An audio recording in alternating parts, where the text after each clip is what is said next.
매일 아침 하나님과 함께 누리는 하늘의 양식, 오늘 만나. 지혜가 길거리에서 부르며 광장에서 소리를 높이며 시끄러운 길목에서 소리를 지르며 성문 어귀와 성중에서 그 소리를 발하여 이르되, 너희 어리석은 자들은 어리석음을 좋아하며 거만한 자들은 거만을 기뻐하며 미련한 자들은 지식을 미워하니 어느 때까지 하겠느냐. 나의 책망을 듣고 돌이키라. 보라, 내가 나의 영을 너희에게 부어주며 내 말을 너희에게 보이리라. 내가 불렀으나 너희가 듣기 싫어하였고 내가 손을 폈으나 돌아보는 자가 없었고 도리어 나의 모든 교훈을 멸시하며 나의 책망을 받지 아니하였은즉 너희가 재앙을 만날 때에 내가 웃을 것이며 너희에게 두려움이 임할 때에 내가 비웃으리라. 너희의 두려움이 광풍같이 임하겠고 너희의 재앙이 폭풍같이 이르겠고 너희에게 근심과 슬픔이 임하리니 그때에 너희가 나를 부르리라. 그래도 내가 대답하지 아니하겠고 부지런히 나를 찾으리라. 그래도 나를 만나지 못하리니 대저 너희가 지식을 미워하며 여호와 경외하기를 즐거워하지 아니하며 나의 교훈을 받지 아니하고 나의 모든 책망을 업신여겼음이니라. 그러므로 자기 행위의 열매를 먹으며 자기 꾀에 배부르리라. 어리석은 자의 퇴보는 자기를 죽이며 미련한 자의 안일은 자기를 멸망시키려니와 오직 내 말을 듣는 자는 평안히 살며 재앙의 두려움이 없이 안전하리라. 오늘 본문에서 지혜는 의인화가 되어 길거리, 광장, 성문 앞에서 부르고 높이며 외칩니다. 그러나 그곳에 살고 있는 사람들은 지혜가 전하는 말을 들으려 하지 않습니다. 잠언에서는 지혜의 반대를 미련함으로 표현합니다. 여러 가지 미련한 행동을 할 수 있지만 그 중에 가장 최고의 미련함은 하나님 외에 다른 것을 삶의 중심으로 삼는 일입니다. 그 결과는 늘 실망과 공허함 그리고 파국일 뿐이죠.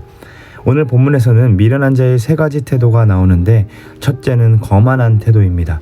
이 거만함은 아무에게도 복종하고 싶어하지 않는 태도를 말합니다. 이들은 자신의 거만함을 유지하기 위해 다른 사람들을 깎아내리며 그 과정에서 아주 독선적으로 아는 척하고 은근히 자신을 치켜 세우는 전략을 펼칩니다. 보통 이러한 거만함은 자신보다 지혜가 뛰어난 사람을 만나거나 자신보다 능력이 많은 사람들을 만나게 되면 낮추게 되어 있지만 지혜의 소리를 그들은 거부합니다. 이렇게 지혜의 소리를 거부하는 것은 곧 하나님을 거부하는 것과 같습니다. 왜냐하면 지혜는 곧 하나님을 경외함이라 앞절에서 말씀하셨기 때문입니다. 거만한 자들은 자신들보다 더 뛰어나신 그 지혜자요 전능자 앞에서도 자신의 거만함을 유지하려는 그 미련함을 보여줍니다. 두 번째 미련함의 태도는 어리석음에 있습니다. 여기서 어리석다라는 단어는 온갖 말에 휘둘리는 것을 의미합니다. 어리석은 자들은 너무 쉽게 남의 영향을 받아 끌려다니게 됩니다. 지혜가 외치는 이 길거리와 광장은 그야말로 시끄러운 곳을 말합니다. 우리가 살고 있는 세상이 바로 이와 같지요. 온갖 말들로 우리 스스로가 판단할 수 없게 만들고 성경이 말하는 바를 듣고 따르도록 가만 내버려 두지 않습니다. 문제는 이런 사람들은 자신이 어리석은 상태인지를 모르는 것에 있습니다. 이것은 어제 담임 목사님께서 이야기하셨던 것처럼 지적 무사유의 상태와도 같습니다. 자신의 상태를 객관적으로 바라보는 눈도 없고 그렇게 바라볼 생각조차 하지 않는 것입니다. 지적으로 게을러서 매사에 깊이 생각하려 하지 않는 태도가 바로 어리석은 자의 태도입니다. 미련한 사람의 세 번째 모습은 완고함입니다. 미련한 자의 특징 중에 하나인 고집스러움을 의미합니다. 이들은 자신의 어리석음 상태, 이 거만한 태도를 고수하려 합니다. 스스로 지혜롭다 여기기 때문에 새로운 지식을 배우려 들지 않고 잘못을 지적받을 줄도 모릅니다. 이러한 완고함은 우리가 출애굽기에서 보았던 바로의 완고함과 같습니다. 그는 할 수 없는 능력을 아론과 모세를 통해 하나님께서 보여주고 있음에도 불구하고 자신의 완고함을 굽히려 하지 않았습니다. 이러한 완고함의 태도는 곧 지혜자이신 하나님께 맡겨드리고 싶어하지 않는 삶을 의미합니다. 지혜는 미련한 상태에 놓인 그들을 돌이키기 위해 책망하고 돌이키라 소리칩니다. 또한 지혜의 영을 그들에게 부어주고 그 지혜를 깨닫게 해주겠다 선언하지만 그들은 불러도 들으려 하지 않았고 손을 내밀어도 거들떠 보려고도 하지 않았습니다. 모든 충고를 다 무시하였고 책망을 받아들이지 않았습니다. 그들의 완고함과 거만함과 이 어리석음의 태도를 유지함으로 그들은 결국 재앙을 면치 못하게 됩니다. 재앙을 받을 때서야 지혜를 애타게 찾고 불러보지만 이미 그들에게 심판이 내려진 뒤였습니다. 그들은 주님을 경외하는 것을 즐거워하지 않았습니다. 즉 지혜를 즐거워하지 않았고 도리어 업신여겼습니다. 그들은 결국 자신들이 불순종한 대로 그 불순종의 열매를 먹고 죄꾀에 배부르게 될 것입니다. 그러나 지혜를 듣고 따르는 자는 풍랑과 광풍 중에도 안심하며 살고 재앙을 두려워하지 않고 평안히 산다라고 오늘 말씀은 선포하고 있습니다. 지혜는 곧 예수님이 어떤 분인지를 나타내주고 있습니다. 지혜처럼 예수님도 그들이 살고 있는 길거리에서 광장에서 외치셨습니다. 그러나 미련한 그들은 예수님의 말씀을 들으려 하지 않았고 완고함으로 어리석은 상태를 유지했습니다. 그들은 예수님의 모든 충고를 무시했고 책망을 받아들이지 않았습니다. 예수님께서도 지혜자처럼 자신의 영을 우리에게 보내주셨습니다. 그리고 우리 안에 영원히 사시는 그 성령께서는 하나님 말씀을 깨닫도록 하십니다.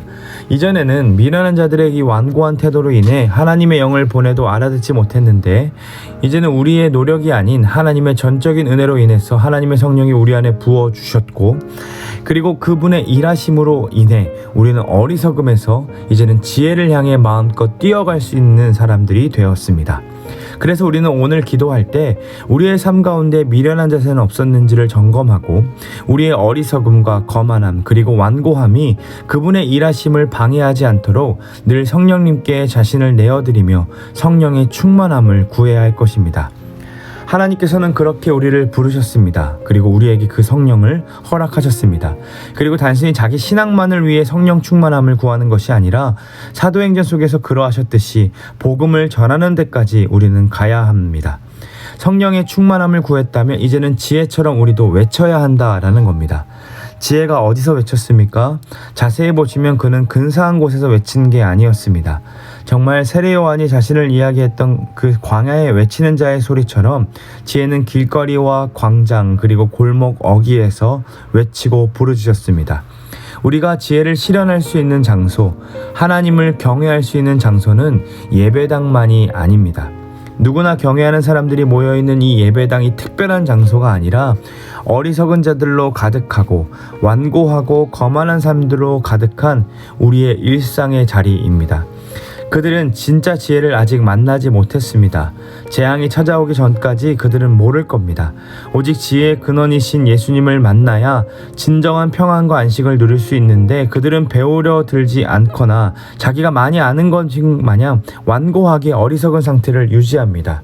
쉽진 않지만 우리는 그들을 위해 먼저 믿게 되었고 그들을 위해 부름받았습니다. 우리는 그들을 변화시키기 위해 부름받은 것이 아닙니다. 그들이 듣던 안 듣던 광야에 외치는 자의 소리처럼 지혜자이신 예수님을 외치도록 부름받았습니다. 사랑하는 성도 여러분, 우리를 부르신 광장에서 길거리에서 오늘도 우리가 사랑하는 그 예수님을 마음껏 우리의 삶으로 외치는 하루 되기를 소망합니다.